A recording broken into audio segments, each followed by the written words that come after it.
Bonjour, bienvenue à vos 5 minutes juridiques avec le cabinet d'avocats Landau associé par VK. Dans quelques minutes, survolons ensemble la future loi à 3DS, mais tout de suite, les brèves. Des nouvelles décisions ont été prises pour imposer aux collectivités en référé de passer aux 1607 heures, théâtre de Montreuil, et le Conseil d'État nous dit qu'un agent victime ou témoin d'harcèlement moral peut le dénoncer, mais dans le respect de son obligation de réserve. Donc, gare aux mots employés. Et puis, fonction publique toujours, la suspension d'un soignant non vacciné, non, n'est pas contraire à la Constitution, nous dit le Conseil d'État par 2 décisions du même jour. Élection maintenant.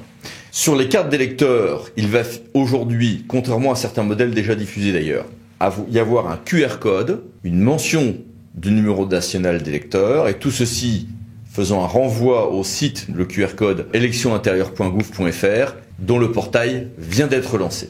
En matière de déchets, la grève marseillaise est terminée, mais elle s'est terminée notamment parce que le tribunal administratif de Marseille a rendu une ordonnance imposant le déblocage des sites, donc via un référé mesure utile, donc sur la libération du domaine public. Voici les références de l'ordonnance. Et un contentieux a été déposé sur les mesures réautorisant, dans certains cas, le tri mécano-biologique. Affaire à suivre donc. En matière de contrat, le Conseil d'État confirme la censure de ceux des accords cadres, y compris le marché à bon de commande, qui sont dépourvus de plafond, même ceux passés avant le décret du 23 août 2021. Et puis, comme tous les ans, on a l'Observatoire économique de la commande publique qui a fait un guide intéressant et bien fait sur le recensement économique des marchés publics et des obligations pour les acheteurs publics en la matière. En matière d'urbanisme, le Conseil d'État a estimé que le sursis à statuer n'est pas toujours possible en lotissement. Le titulaire d'une autorisation de réaliser une opération de lotissement bénéficie d'une sorte de sécurité juridique maximale pendant une période de 5 ans. Détail ici. Et puis le Conseil d'État, toujours lui, a rendu 2 décisions intéressantes, complémentaires, un peu compliquées, sur l'office du Conseil d'État, sur les refus de transmission de questions prioritaires de constitutionnalité. Conseil d'État qui, par ailleurs, a confirmé l'amende de la CNIL à Google, et tout le monde a signalé que c'était sur un montant quand même de 100 millions d'euros, mais ce n'est qu'une des décisions qui a été validée. Il y a toute une série d'autres sanctions infligées par la CNIL à Google, Facebook, etc., sur des montants extrêmement importants, et donc cette décision confirme, un mode d'emploi précis en matière de cookies sur Internet, et 2, des amendes assez colossales, dont celle de 100 millions pour Google, n'est que le sommet de l'iceberg, la première de ces sanctions. Et puis, mais nous allons en parler tout à l'heure dans le dossier, le Parlement s'est mis d'accord, commission mixte paritaire, sur le projet de loi 3DS, plutôt sur une version proche de ce qu'étaient les demandes sénatoriales, même très largement. Et puis les mini-brèves, que voici, que voilà, et que voici encore. Mais tout de suite, passons à notre dossier. Faisons ensemble un rapide aperçu de la loi 3DS. Les 2 chambres du Parlement se sont mises d'accord sur ce projet de loi de différenciation, décentralisation, déconcentration et simplification de l'action publique locale. Et pour que ce texte passe sous cette mandature, il a fallu au gouvernement et à l'Assemblée nationale accepter un très grand nombre d'avancées voulues par le Sénat, conduisant un texte ample, alors que le texte à l'origine était volumineux mais modeste. Aujourd'hui, il est très volumineux, avec assez peu de grandes révolutions, mais beaucoup de mesures qui, mises bout à bout, aboutissent quand même à des réformes importantes. Alors, il y a beaucoup de choses dans ce texte. On va juste évoquer les grands items avant de discuter avec la sénatrice Gatel à ce propos. Il y avait, le gouvernement le voulait dès le départ, un principe de différenciation dans la loi. Sur ce volet-là, on ne va pas très loin, on peut être un peu indifférent à cette mini-révolution, mais le principe néanmoins en est posé dans la loi, c'est un jalon. Après, il y a la possibilité pour les collectivités de formuler des propositions de modification législative ou réglementaire sur leur territoire. Un ajustement des CTAP qui, à terme, peuvent avoir des impacts quand même sur ces réglementations. Il y a un renforcement du pouvoir réglementaire des collectivités, mais qui reste assez limité. En revanche, quand on commence à parler des ajustements législatifs sur les volets décentralisation, intercommunalisation, compétences, là il y en a beaucoup d'ajustements, communes insulaires, métropolitaines, fracture numérique, les RODP pour les chantiers, la composition des conseils d'administration des CCAS ou CIAS, un gros volet routier. Vous vous souvenez qu'il y avait eu beaucoup de débats entre les compétences départementales et les éventuelles régionalisations. On a bien un transfert, si vous voulez, entre collectivités de la maîtrise d'ouvrage, d'aménagement, domaine routier, etc. et donc des départementalisations de routes nationales, mais qui pourront donner lieu parfois à des régionalisations ou des métropolisations. Il y a un volet voies ferroviaires, gares, mobilité, Grand Paris, JO 2024, compétences commerciales, volet emploi, tarification de l'eau et de l'assainissement, un très gros volet aussi sur l'intercommunalité. Transfert à la carte de compétences aux EPCI à fiscalité propre. On peut le faire beaucoup par des conventions aujourd'hui, mais là, à la carte. Retour de l'intérêt communautaire pour la voirie, pour les communautés urbaines et les métropoles, et même pour les communautés urbaines s'agissant des cimetières. Un EPCI peut déléguer ses compétences aux départements et régions. Avant, on avait un blocage là-dessus. Elles ont 8 du CGCT. Des nouvelles règles de tourisme en intercommunauté. Ça fait plein de fois qu'on modifie. Bah oui, une fois de plus. Nouveaux ajustements sur la mutualisation, notamment sur qui a l'autorité fonctionnelle selon les cas. Adhésion à des syndicats pour une partie du périmètre pour des nouvelles compétences. Fameux 52-11-61 du CGCT. D'autres divers ajustements sur la GEMAPI. Alors, le Sénat voulait éventuellement que l'on puisse ne pas avoir cette date butoir à la fin de cette mandature sur le transfert de l'eau et l'assainissement aux communautés de communes. Ça, c'est maintenu, le gouvernement n'a pas cédé, mais en échange, il a accepté des maintiens assouplis de syndicats infracommunautaires dans ces domaines, des plus grandes associations des communes pour la gouvernance des compétences eau et assainissement, plus un volet donc financier qui est intéressant. Et puis réforme s'agissant de la métropole d'Aix-Marseille-Provence. Le volet logement, handicap, SRU n'est pas non plus à sous-estimer. Ajustement sur la loi SRU, sur les attributions de logement, volet handicap, encadrement des loyers, plus souple, ouvert à de nouvelles villes, mais dans des conditions qui évoluent. La notion d'autorité organisatrice de l'habitat qui est instaurée. Sur tout ce qui est urbanisme foncier, maîtrise foncière, réforme des établissements publics fonciers de l'État ou des collectivités, transformation des résidences de tourisme pour revitaliser les centres-bourgs des zones touristiques, 6 mois de plus en termes de délai pour le zéro artificialisation nette, tout un volet qui a donné lieu à beaucoup de débats sur les aliments d'arbres ou les procédures quand j'ai des arbres qui sont malades, souplesse pour l'acquisition des biens vacants et sans maître ou de ceux qui sont en état manifeste d'abandon, tout un volet également sur les chemins ruraux. Ouf. Et puis continuons notre liste. Un volet aménagement aux rues, aéroports, compétences régionales, Natura 2000, schéma de solidarité territoriale, départementale, un volet social et scolaire. Le Sénat n'a pas obtenu la transfert au département de la médecine scolaire. En revanche, ils ont obtenu l'autorité fonctionnelle des départements, régions, président à chaque fois, sur les gestionnaires de collèges et de lycées, ce qui n'est pas un petit sujet. Il y a tout un volet avec un surcroît de compétences départementales pour la question de handicap et de grand âge et des participations financières assouplies des collectivités pour les investissements des établissements de santé. Toute une série d'évolutions sur la représentation des élus locaux au niveau local ou au niveau national pour un certain nombre d'instances locales ou nationales, donc ANA, CTAP, ADEME, CDID.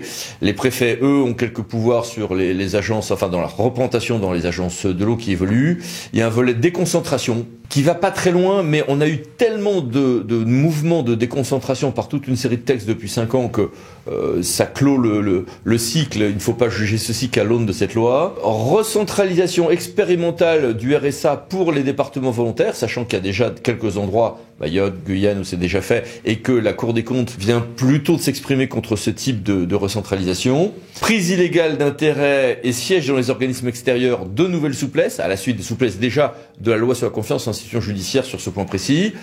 Un assez gros volet transfrontalier intéressant et des visioconférences qui se retrouveraient un peu plus assouplies par rapport au régime issu de la loi de décembre 2019 sur l'intercommunalité et qui seraient créées pour départements et régions pour les assemblées. Évolution à la marge sur les CRC, déjà un petit peu ébranlé par la réforme de la responsabilité financière. Évolution pour tout ce qui est conditions de gestion et de financement des projets des collectivités territoriales, ajustement à la marge. Des modifications sur les pouvoirs de police, notamment intercommunaux. Quelques évolutions sur les normes CNEN notamment, droit funéraire, outre-mer, ouf, n'en jetez plus, c'est énorme, c'est passionnant, c'est douloureux à décortiquer, mais on a pour quelques années à avaler et digérer tout ceci. Discutons de tout ceci avec Madame Françoise Gatel, sénatrice des Vilaines, qui était côté Sénat très en pointe sur ce dossier qu'elle a largement piloté. Elle préside la délégation sénatoriale aux collectivités et à la décentralisation. Madame la sénatrice, bonjour. Bonjour à vous. Alors, première question, je crois que vous vouliez particulièrement aborder avec nous tous la question de volet décentralisation et logement. Absolument, maître. Sur la décentralisation, le Sénat avait beaucoup de convictions et beaucoup d'espérance. Donc on est sur un champ qui n'est pas celui qui nous réjouit le plus parce que nous avions des attentes très fortes avec un seul souci, celui de l'efficacité de la médecine scolaire, pour laquelle nous sommes absolument convaincus que cette médecine scolaire, qui est une exigence pour repérer des enfants en difficulté et qui passe souvent sous les radars, cette médecine scolaire devrait être confiée à l'échelon qui a la solution et le savoir-faire, c'est-à-dire le département. Et je crois que là, on aura un vrai progrès, une vraie efficacité de l'action publique, ce qui était l'objectif du Sénat. Le gouvernement ne l'a pas voulu. Nous avons indiqué en tout cas qu'on suivrait cette affaire de près et que nous continuerions l'exigence qui est aussi portée par les départements. Même chose dans les déceptions sur la coordination de l'emploi pour les régions. Donc la décentralisation est assez timide dans ce texte, à l'exception d'un sujet majeur qui, je crois, incarne l'esprit qui guide le Sénat. C'est tout ce qui a trait aux dispositions de la loi SRU et au logement social. Donc on sait qu'en France, on a une loi qui impose de manière uniforme aux communes relevant d'une certaine catégorie des quotas de logements sociaux. Et comme les communes ne s'acquittent pas de ces quotas, on entre dans le volet punitif, c'est-à-dire amende et privation des pouvoirs du maire importants, attribution des logements, mais aussi droit de préemption. Et je ne pense pas que cet esprit punitif permette de régler les problèmes là où il y en a et permette aux maires qui le souhaitent, mais qui ont des difficultés à construire des logements sociaux parce qu'il faut acquérir du foncier, il y a des recours, enfin voilà, ça prend du temps, les maires n'y arrivent pas. Donc nous avons proposé un contrat de mixité sociale. Donc ça, c'est extrêmement intéressant parce que cela veut dire que les communes soumises à ces obligations de la loi SRU pourront contractualiser avec leur préfet un contrat définissant les conditions de rattrapage de leurs obligations sur une durée qui est assez longue parce que c'est 3 ans renouvelables 2 fois. Ça veut dire qu'on entend que les maires sont de bonne foi, qu'ils s'engagent à s'acquitter de leurs obligations, mais que l'on va prendre en compte d'une manière responsable les difficultés, les contraintes des maires. Et que ce contrat de mixité sociale passé entre le maire et le préfet ne pourra pas faire l'objet d'un veto par une commission nationale ou le ministère. Ça, c'est une révolution culturelle. De même que nous avons permis par les dispositions prises au Sénat que les intercommunalités soient maintenant des autorités organisatrices de logement. Donc, on va pouvoir regarder cette question de logement à une échelle d'efficacité, parce que parfois, on a des communes qui sont soumises à une obligation de logements sociaux, mais elles n'ont ni moyens de transport, ni emploi.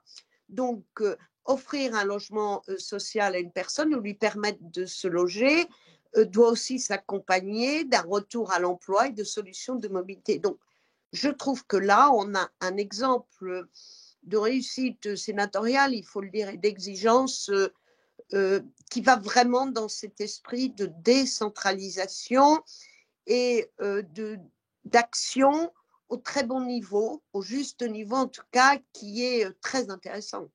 Il me semble que le faible volet différenciation peut laisser indifférent, mais que vous êtes allé assez loin sur l'intercommunalité.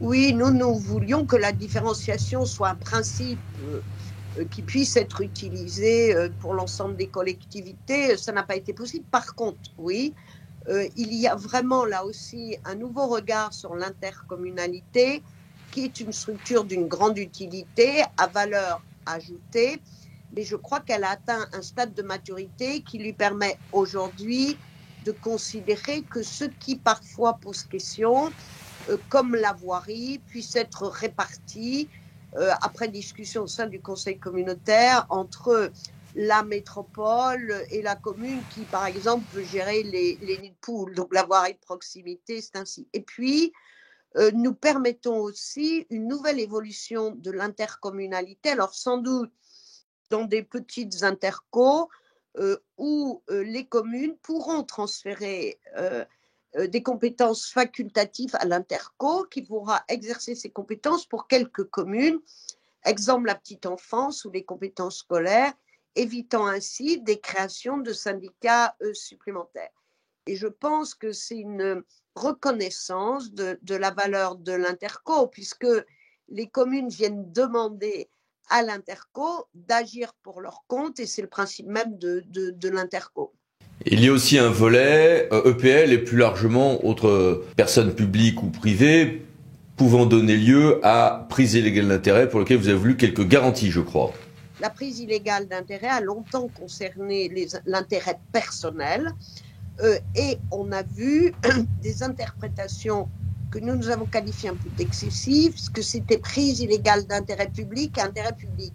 Exemple, je suis élu d'une collectivité, je siège parce que la collectivité m'a désigné dans un EPL et je ne peux pas participer à une délibération ou à une décision de cette EPL parce que la décision concerne mon interco.